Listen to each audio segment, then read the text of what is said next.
Continuamos en Infobae TV. Una situación difícil viven los mercados financieros en el día de hoy. Una suba importante del dólar, 12 pesos con 40 en el mercado financiero, el dólar paralelo. El dólar oficial sigue en los 8,18 pesos, pero esta decisión del juez Tomás Griesa de directamente no definirse por poner un stay nuevamente para la República Argentina dispara una situación de incertidumbre muy grande y hace temer un default técnico para el próximo 30 de julio. Para eso estamos comunicados con Andrés Cardenal, él es analista financiero. Andrés, buenas tardes, ¿cómo estás? Hola, muy buenas tardes. Bueno, ¿cómo estás viendo la situación luego de conocida la decisión del juez Tomás Griesa de la Cámara de Apelaciones de Nueva York? Bueno, evidentemente es una mala noticia para Argentina. Lo que no me parece a mí es que sea una gran sorpresa, ¿no? Lo que claramente se ha visto en términos de las últimas negociaciones con Griesa es que él un poco está dispuesto a que la sentencia se cumpla y no hacer demasiadas concesiones a la Argentina, que por otro lado hay que reconocer también que las autoridades argentinas fueron dando un mensaje bastante, digamos, lleno de contradicciones, ¿no? Todo el tiempo esto de queremos pagar, pero no podemos pagar así, salvo que ustedes cambien, nosotros no vamos a hacer ningún esfuerzo por pagar. Hay una cuestión ahí que me parece que no quedó demasiado clara, y entonces, bueno, el tiempo fue pasando y hoy nos encontramos con 8 días para encontrar una solución, negociando contra el reloj y sin stay. Ahí hay un tema porque en realidad no aparecen muchas alternativas para la República Argentina. La primera sería pagar la sentencia definitiva por aproximadamente 1.650 millones de dólares. La otra sería negociar, porque el juez Griesa ha llamado a la parte argentina para mañana para seguir negociando. Y la otra es directamente entrar en lo que se llama el default técnico, o sea, no pagar el 30 de julio. ¿Cuál ves vos de estas alternativas la más posible en este corto plazo de aquí a estos 8 días que faltan? En primer lugar, yo diría, si uno hace un supuesto razonable, lo que más le conviene a la Argentina, más allá de consideraciones ideológicas y demás, es encontrar un camino para poder cumplir con la sentencia, es decir, pagar, acordar, sin disparar las cláusulas Rufo, que son esas cláusulas que implican que uno tiene que después hacer una oferta mayor a los bonistas que sí entraron en el canje. Digamos, para esto hay especialistas que se dedican a analizar las cláusulas y hay un montón de mecanismos que se podrían discutir. Esto me parece a mí que en términos de lo que le conviene a Argentina sería claramente la opción indicada. Ahora, no queda muy claro si en realidad las autoridades argentinas están dispuestas a ir por ese camino o si directamente, como pareciera ser en función de algunos discursos, la idea es, bueno, ok, si no levantan el stay, nosotros no negociamos y por lo tanto vamos directo a un default técnico, ¿no? Entonces, en términos de racionalidad, me inclino por la primera. Ahora, en términos de tratar de decodificar el discurso, me quedan algunas dudas. Bueno, ahí estaba lo que vos decías de la famosa cláusula Rufo, que de acuerdo a algunas declaraciones de funcionarios del gobierno dicen que dispararían que la deuda pasara de aproximadamente de 120.000 a 500.000 millones de dólares que la Argentina le tendría que pagar a aquellos que entraran en los canjes 1 y 2 porque está mejorando de alguna manera la oferta. Otros dicen que en realidad no se trata de una oferta voluntaria, sino de una sentencia que da un juez de Nueva York que le obliga a la República Argentina a pagar esos 1.650 millones de dólares. Pero más allá de todo esto, teniendo en consideración que la Argentina puede llegar a entrar a un default técnico, ¿cuáles crees que vos que pueden ser las consecuencias que pueda tener para la República Argentina un default técnico?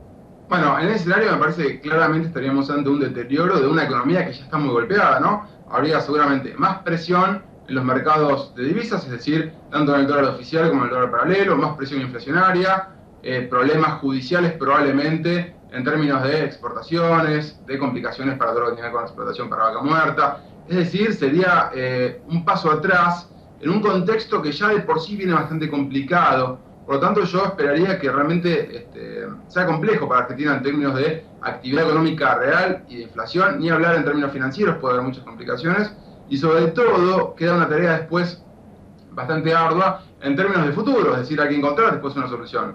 Un país no puede vivir, bueno, como poder puede, digamos que es bastante poco conveniente vivir eternamente en default, por lo tanto, ya sea este gobierno después del 2015 o los gobiernos venideros, van a tener que encontrar una solución a un problema que sigue siendo importante. Vos hablaste ahí del tema cambiario y la noticia del día de hoy es que el dólar que había empezado prácticamente en los 12 pesos con 30, el dólar paralelo, está cotizando en 12,35, 12,40, con un dólar oficial de 8 pesos con 18. ¿Crees que un default técnico lo obligaría a la Argentina a tener una devaluación del peso muy similar a la que ocurrió en enero, cuando el Banco Central de la República Argentina dispuso directamente de devaluar un 25% el peso frente al dólar? Bueno, no necesariamente en forma instantánea, ¿no? Y por otro lado también para ver cuánto tendría que valorar Argentina, hay que ver varias variables importantes, ¿no? Por ejemplo, cómo sigue la evolución del gasto público. Ahora, ninguna de estas variables se las ve muy alentadoras, y un escenario de default técnico seguramente agravaría la situación. Por lo tanto, digamos, sin ponerle un número exacto en un plazo de tiempo, porque no conocemos las otras variables, yo diría que efectivamente va a aumentar fuerte la presión sobre el tipo de cambio. Y ahí el gobierno se va a encontrar con una dicotomía, o dejarlo subir paulatinamente, de forma programada, o, digamos, mantenerlo bajo durante un tiempo y después inevitablemente tener que hacer otra evaluación grande como la del principio de año. Nada de esto es un escenario favorable, eso está claro.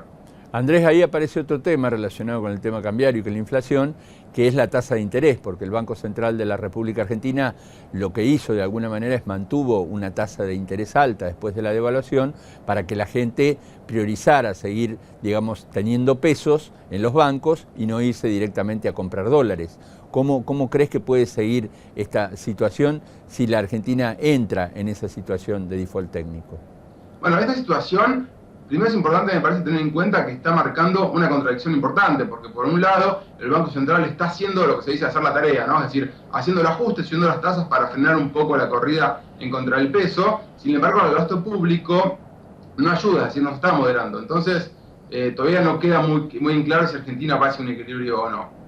En caso de un default, de hecho, por otro lado también estamos viendo que la actividad económica se está resintiendo por esta suba de tasas, lo cual es inevitable, ¿no?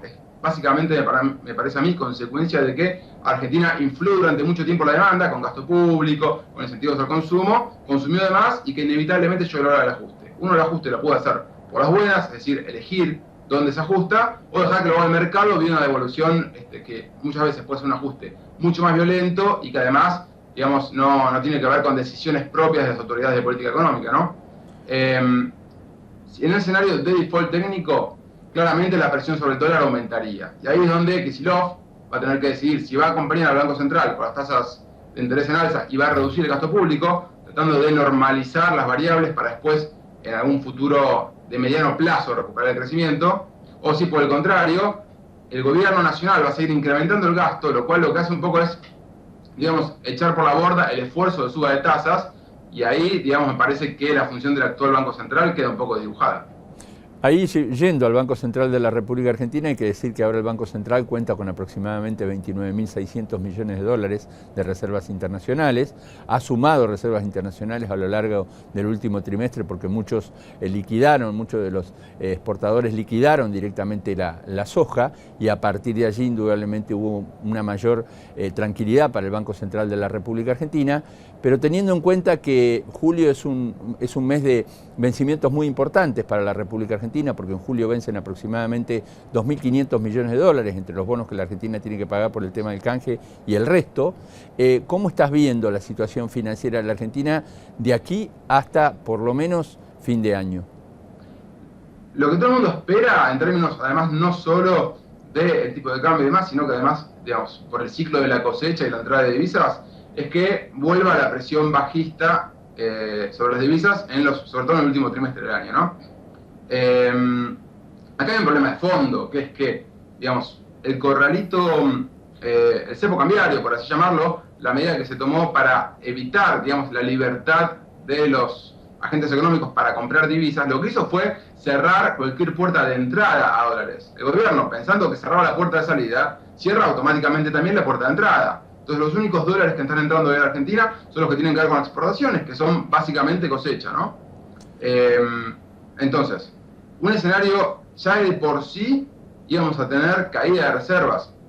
Si no se encuentra alguna solución, digamos, medianamente razonable al tema de default técnico, fondos buitres y demás cuestiones, esto lo que va a hacer es acelerar la salida, que ya de por sí era una tendencia que existía en Argentina. Por lo tanto, realmente vamos a seguir un escenario muy complicado en cuanto a reservas, y ahí es donde el gobierno va a tener que elegir nuevamente, ¿no? Porque el ajuste es inevitable, va a tener que elegir si vamos a tener más salida de reservas con más devaluación, o si por el contrario va a tomar medidas que enfríen la actividad económica, pero que ayuden a controlar un poco el frente externo. Andrés Cardenal, analista de mercados, muchísimas gracias por estar con nosotros aquí en Infobae TV. Al contrario, un placer.